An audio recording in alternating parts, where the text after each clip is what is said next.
I'm having 5 years of experience in Snowflake data engineer. I have worked mainly with Snowflake, DBT Cloud, AWS S3, and SQL.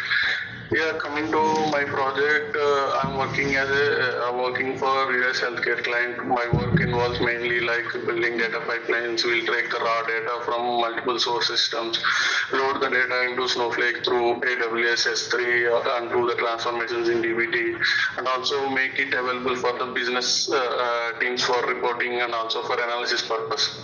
I have hands-on experience in data loading using copy into and also copy command and also using Snowpipe, and also we can use write DBT models, performance tuning if any queries are slow, and also working with streams and tasks for CDC pipeline.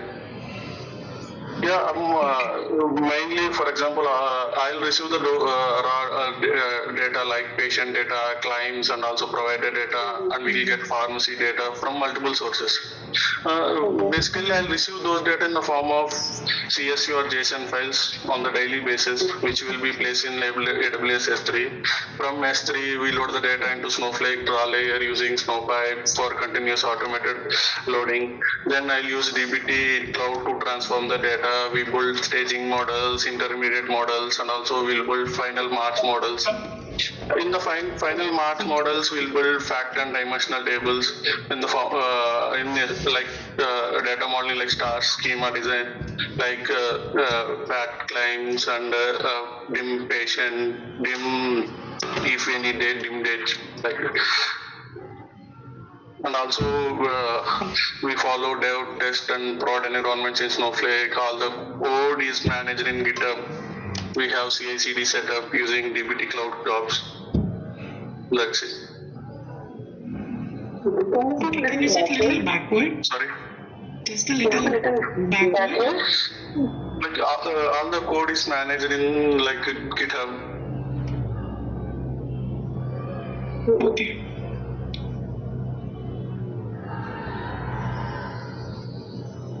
Okay. Should we start with Snowflake or SQL?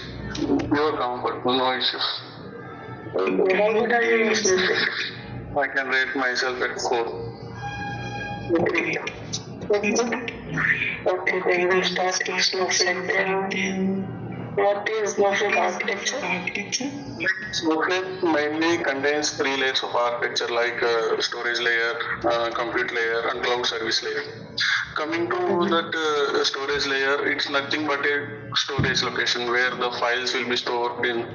And coming to that cloud service layer, it's nothing but a virtual warehouse. For, what are the transformation we are done? Both are independent. And coming to the top of that, we have cloud service layer. It's mainly act like as the brain of Snowflake, because in that we'll do the authentication, will maintain metadata. All this will be maintained in cloud service layer, which is manage authentication, like we can metadata, and also we can handle query optimization, and mainly for security, those are handled in the cloud service layer. Okay. Virtual layer, which handles query execution with independently, without any affecting to other users. Like. What is virtual warehouse used for? Virtual warehouse is used for transformations like sorry. Virtual warehouse mainly Snowflake is mainly used for like query execution and also computing for computing processing. Like whenever we use any run or select statement or insert, copy or merge or any transformation queries, mainly provides the compute power. It mainly does not store any data. Data is stored separately in Snowflake in storage layer. It is main. Main advantage for it is multiple warehouses can run independently. So one team heavy queries won't affect to others. Mainly coming to my project, we use separate warehouse for ETL loads and DBT transformations, and also like reporting workloads.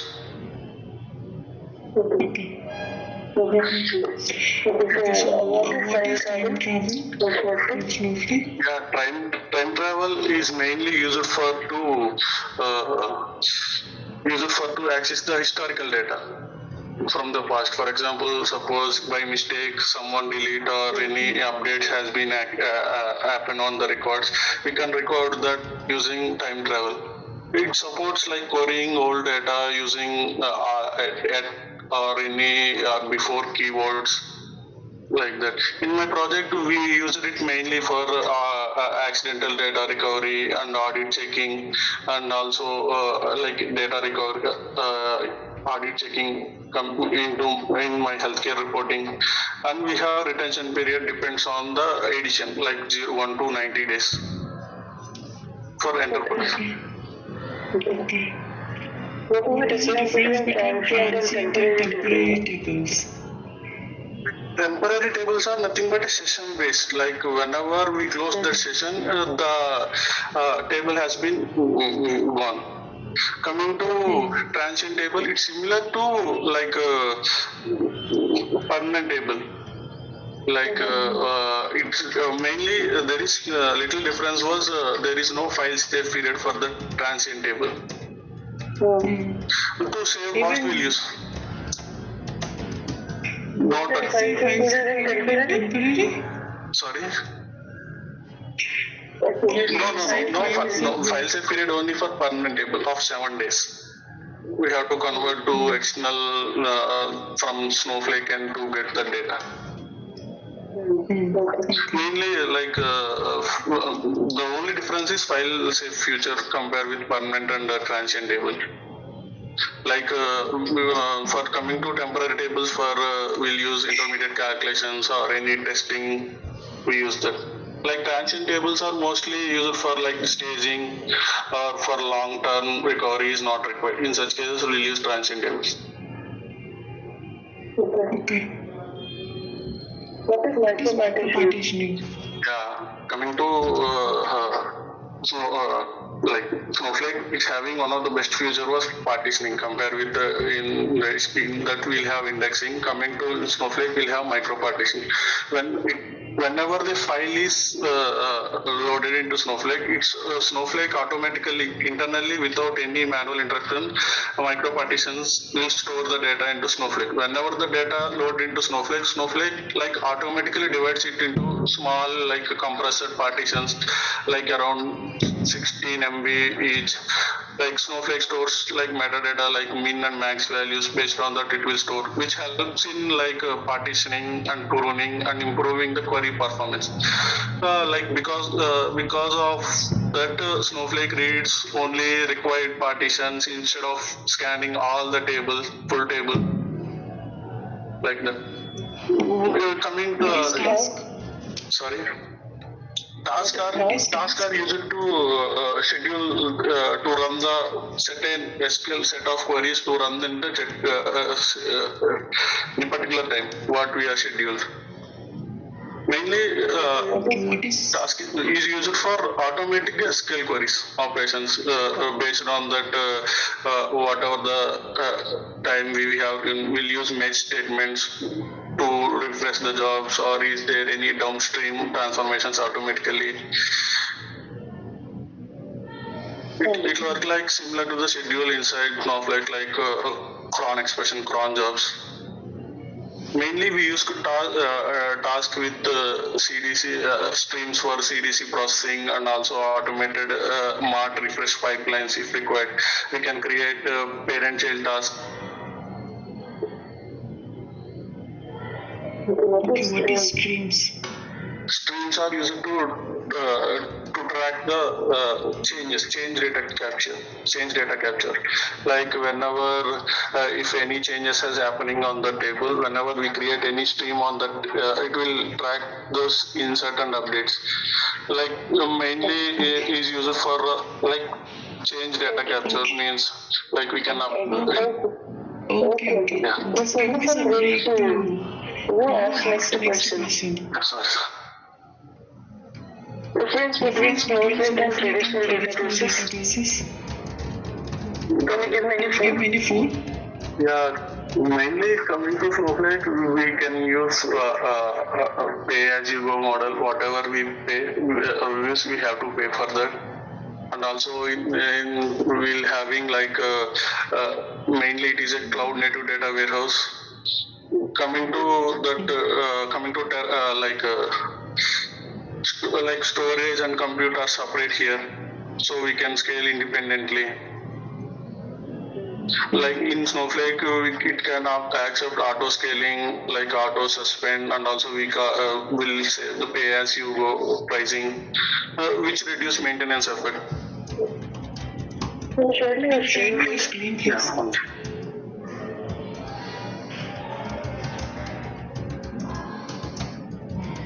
And also Snowflake support multiple clouds like AWS, GCP. Is my screen. Yeah, okay. We come to SQL now.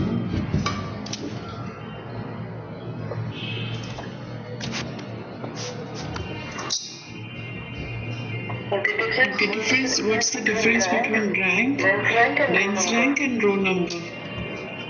Coming to row number, when we define row number on any table, it will return the sequence number. Like if there is any salary of 100 or 50, in such case, whenever we give say any rank, row number, it will give the sequence like 1, 2, 3. Coming to rank, whenever if there is any duplicates or any ties happening, it skips the next rank. Like for example 100, 150, whenever we define any rank 1 and the next number should be 3, the 2 has been skipped. Coming to the dense rank also gives same rank for duplicates, but it will not skip the rank like 1 and the 2. Can you write that query to me?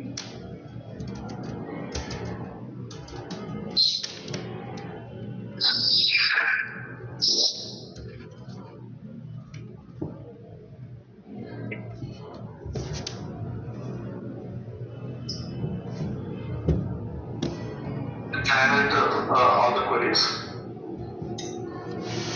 So employee name, or we can use salary column required.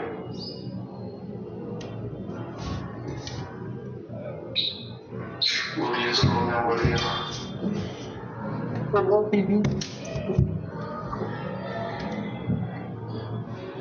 Over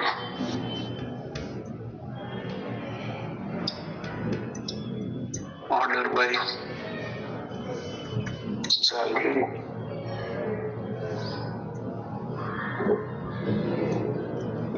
Was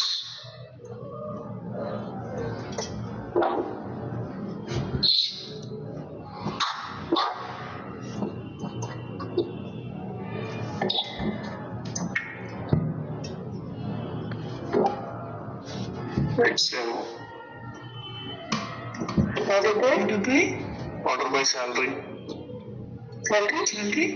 Descending as if required rank. Okay. Yes, same Write a query for me to find the third highest salary.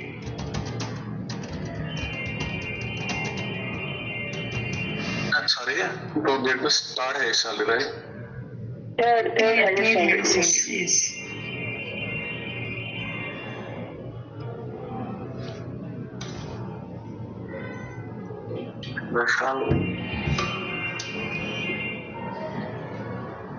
We'll just mention.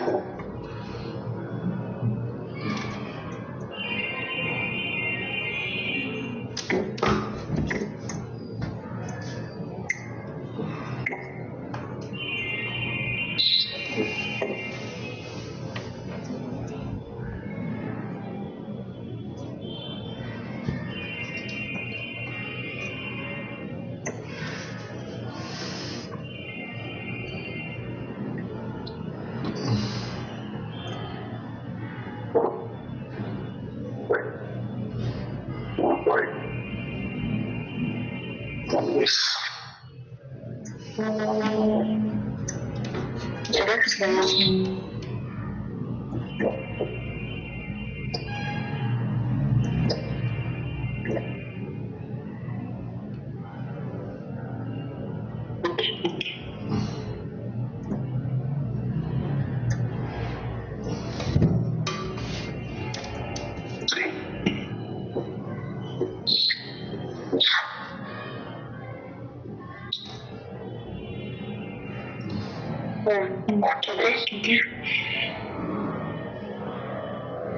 Can you explain me this?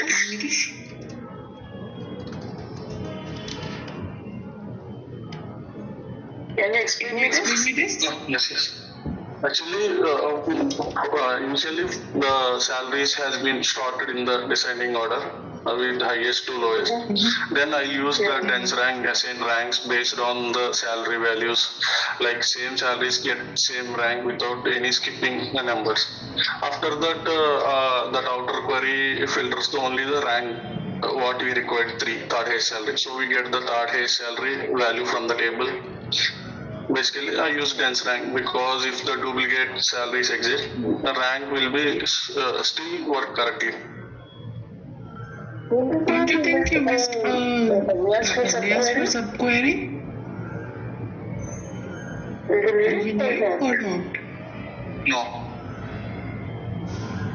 No?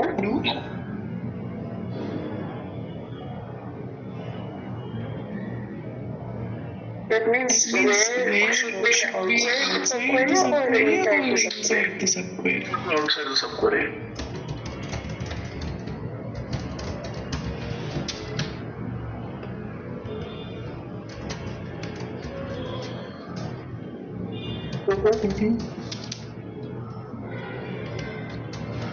Mainly the inner query execute first and the results is passed to the outer query.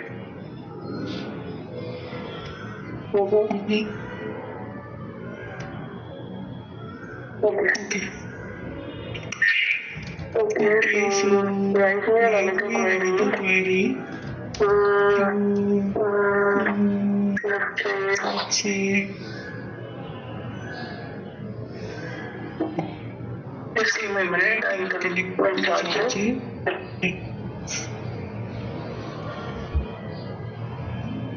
Okay, find two top salaries from each department. Two salaries from each department. Yeah.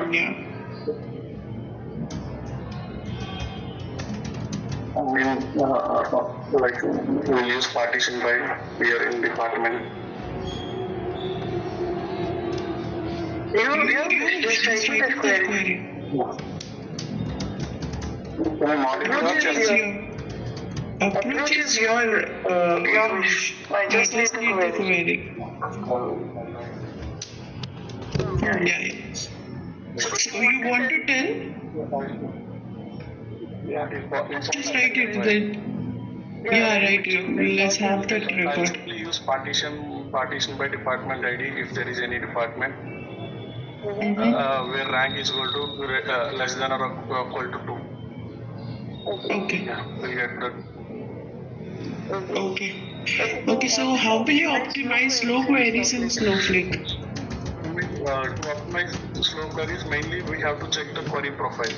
Like whenever any query has been run, a unique ID has been generated. Based on that, we can identify. Like first, I'll check the query profile in Snowflake to identify where more time has been taken. One second. Like One second, Pati.